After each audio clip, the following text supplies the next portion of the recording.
Gina McCarthy, thank you so much for joining us today.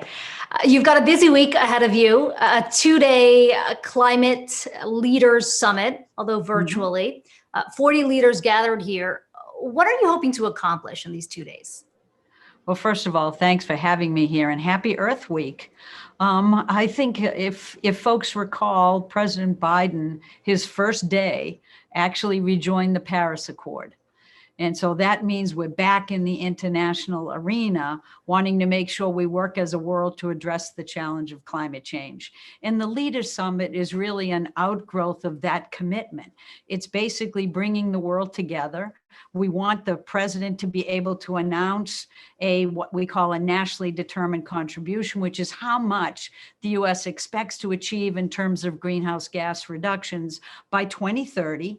We have an announcement the president is going to make at the Leaders Summit so that we can show the world leaders that we are serious about our commitment to address climate change. And we want to talk to them about how we all look to strengthen our efforts moving forward as we await Glasgow in November, because science tells us that we have a bigger challenge than we recognized when Paris was actually completed.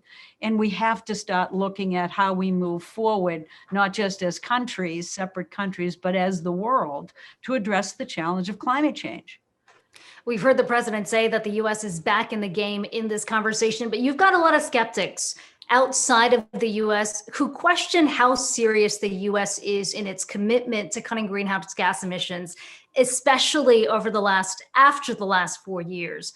How aggressively is the U.S. looking to move on this emissions cut by the end of this decade?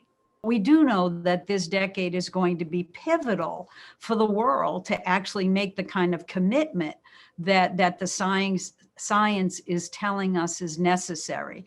And as you know, the president put out a couple of opportunities for us to really show how committed we are. The first was the American Rescue Plan, which actually said we're going to get ourselves out of this pandemic, and it's successfully beginning to make sure that people are getting hope again about moving beyond that pandemic so that we can continue to move forward. And he put out an American Jobs Plan that actually recognized that climate change is about growing jobs. It is about sustainable infrastructure. It is about building resiliency. It is about good paying jobs and union jobs.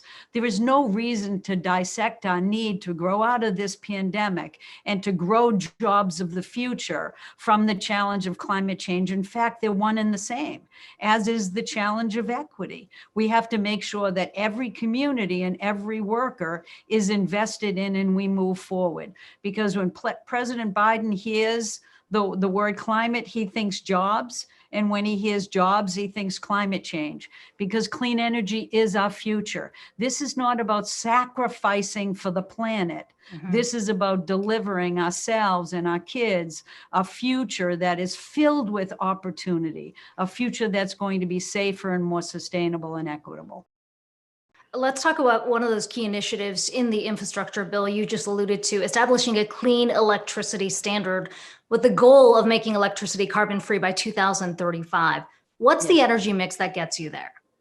Well, I think there's lots of opportunities to get us there, but we know that there's a transition from fossil fuel to clean energy. We know even in the prior administration that their interest in rebuilding coal has fallen short because clean energy is cheaper. Clean energy is cleaner. Clean energy helps us clean up the air as well as deliver electricity at prices that people can afford. So we are going to be investing in a grid infrastructure, in our transmission lines, so that we can make sure that everybody has access to clean energy and everybody has resilience in their system so that the problems we experienced a few months ago in Texas don't get revisited again, which was was a cold snap that actually caused many, many people to lose their lives because there was no resilience in the transmission system itself.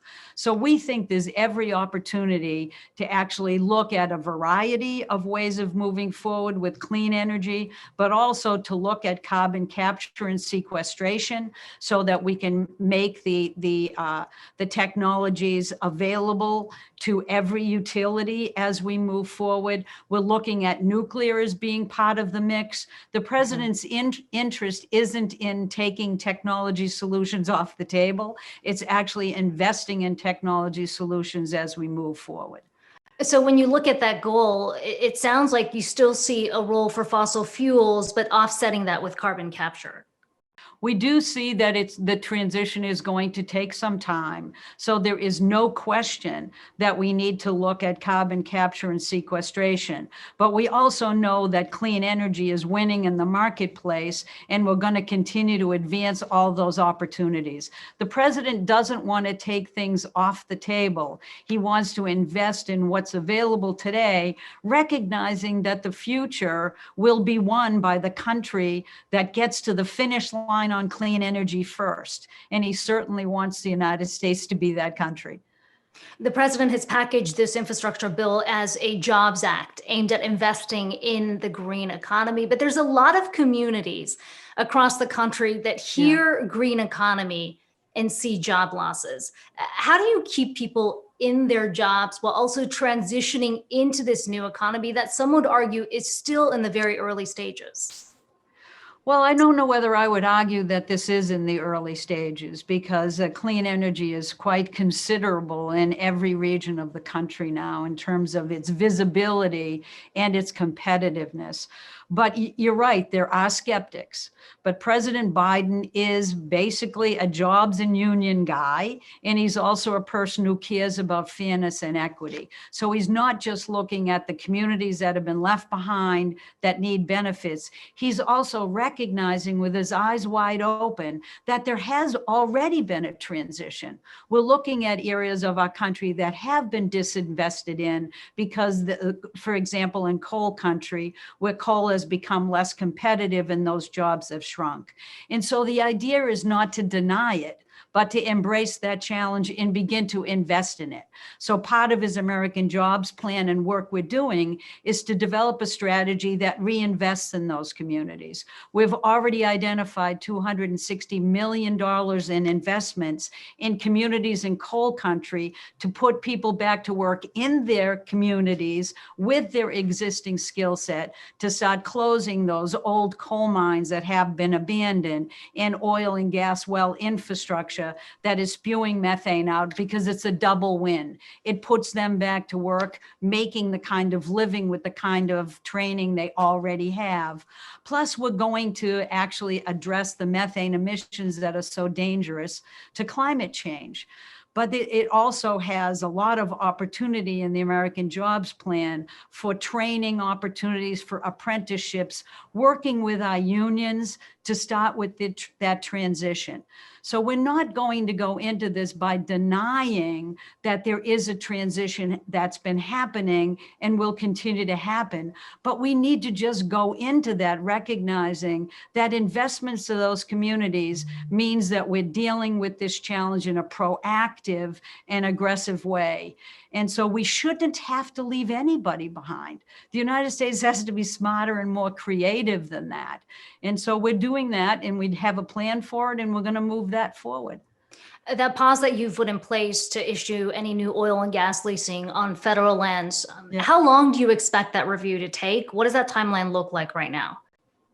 Well, the reason for the lease was that we recognized that there were literally, millions of acres that are being tied up, that are non-productive, that are public lands. And we also realized that we haven't for years taken a look at the kind of money that is accrued to those states and those areas where those leases have already been afforded. And we should relook at all of those things. So we're talking about an opportunity that we've already taken to have a hearing on this issue. This is not about stopping permitting, just leases, recognizing that there's a lot of leases out there that are not being worked, where there's no activity. And we're going to be relooking at that and determining how we can restart that leasing program in a way that makes sure that as public lands are tied up, that they're being used for productively, but also that the states are being paid a fair revenue from that land that's being occupied. And so hopefully that will only be, we already did a hearing. We're likely to have a report done very shortly. So we'll be working with folks, keeping everybody in the news, but we're not right now in a shortage of leases. There's plenty of them out there. That's part of the challenge. I wonder how you're thinking about the role of the private sector in getting to that ultimate goal of net zero by 2050. How much of the responsibility should be placed on some of these major firms, and how much of the larger goal here you think would actually require regulation in place, whether that's through disclosures for companies or through carbon taxes to make sure they are held accountable for the emissions? Well, there's no question that we're still going to do our job and establish standards. We do that for health and other benefits. And you're right, the private sector has to be a partner in this.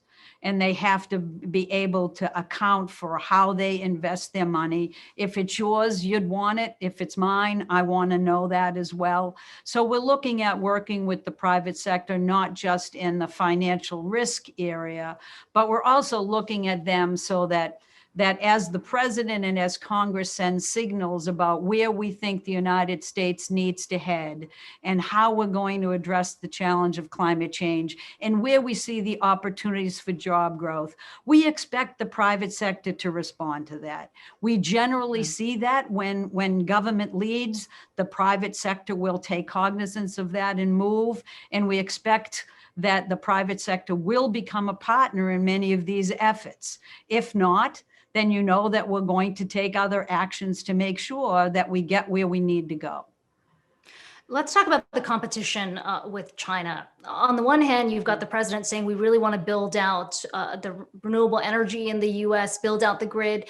And yet when you look at the supply chain, so much of that ties directly to China, whether that's solar energy or battery technology, other technology, green technology. Is there an inherent conflict here between the president saying, on the one hand, we're going to bring American jobs back by building out the green economy, when in reality, a lot of that build out only increases the US reliance on China? Well, I think the president's understanding is that we can actually restart our manufacturing operations here, and we can recapture the supply chain we had ceded elsewhere, not just to China, but other countries.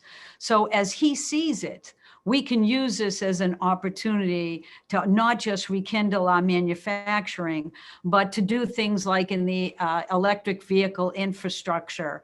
We're looking at working with the auto sector to actually start manufacturing these vehicles right here in the United States, not ceding that manufacturing to other countries. We're looking at investing in the electric vehicle infrastructure so that we'll have the demand for electric vehicles, because people will know they can get where they need to go and they can get back home again in a really high performing vehicle. We're looking at investing in battery manufacturing. We have 2 battery manufacturing plants that are starting up over the next few months that are servicing Ford and GM.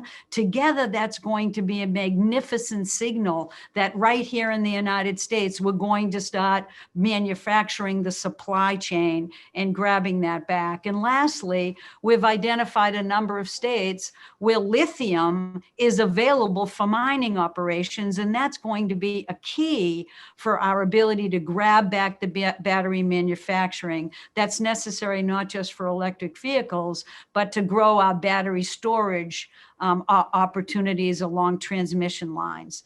So we have, I think, a goal not just to invest in manufacturing, but to invest in it right here in the United States and grow those jobs again and grab back the supply chains we have lost.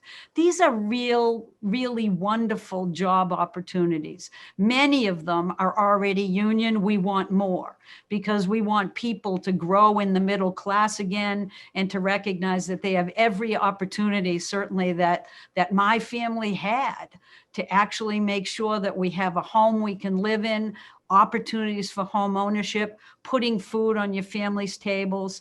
This pandemic has shown us the fragility of people's lives and livelihoods, and we have to respond to that by bringing back hope and opportunity. That's what this president is all about, and we're going to capture those opportunities.